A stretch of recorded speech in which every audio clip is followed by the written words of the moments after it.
से आता है फ़ोन कि घर आ जाओ, तुम्हें लड़के वाले देखने के लिए आ रहे हैं। फिर मैं लेती हूँ छुट्टी और पहुँच जाती हूँ घर। घर पहुँचते ही सबसे पहले हमारी मुलाकात होती है बुग्गू से, जो कि पहले आ चुका। फिर मैं और दीदी निकल जाते हैं मार्केट कुछ ड्रेस लेने के लिए। कई सारे ड्रेस देखते हैं, तो सूट तो ये प्यारा लग रहा था, ये भी प्यारा था, लेकिन कार्यक्रम के अकॉर्डिंग कोई भी अच्छा नहीं लग रहा था। तो फिर ले लेते हैं, बट कुछ और सोचते हैं कि में पहना जाए। फिर ये वाला सूट हमारे पास था, जो कि मुझे प्यारा लगा, मुझे सही लगा, तो मम्मी ने भी कहा ठीक है यही पहन लेना।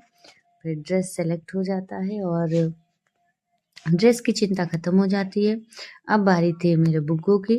अब अपने लिए ड्रेस सेलेक्ट कर ली थी, तो बुग्गू के लिए भी करना था, क्योंकि वो मुझे बहुत प्यारा है। फिर बुग्गू के लिए जो ड्रेस लाते हैं वो भी बहुत क्यूट थी, और बुग्गू देखो बार-बार सबको दिखा रहा है कि मेरी ड्रेस देखो कैसी है, मौसी ने दिलाई है, अच्छी है, नहीं अच्छी है, कुछ था।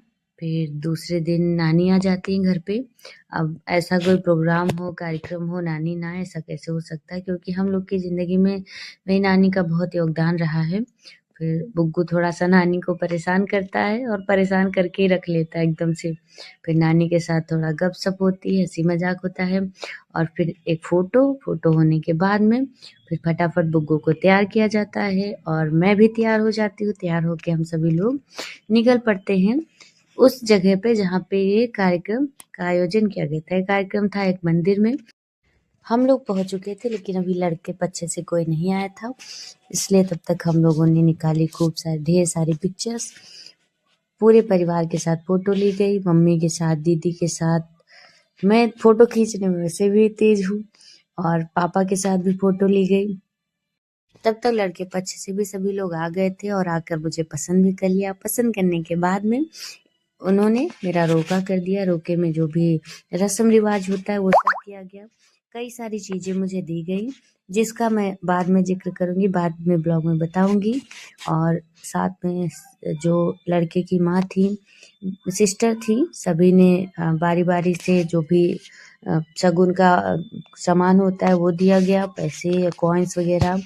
वैसे तो मैं इतना निडर बनती हूँ, लेकिन उस समय ऐसी हालत हो रही थी कि मन कर रहा था कोई आके बगल में बस मेरे बैठ जाए। हाथ-वाथ काँप रहे थे मेरे एकदम से, मतलब ऐसा लग रहा था क्या हो रहा है।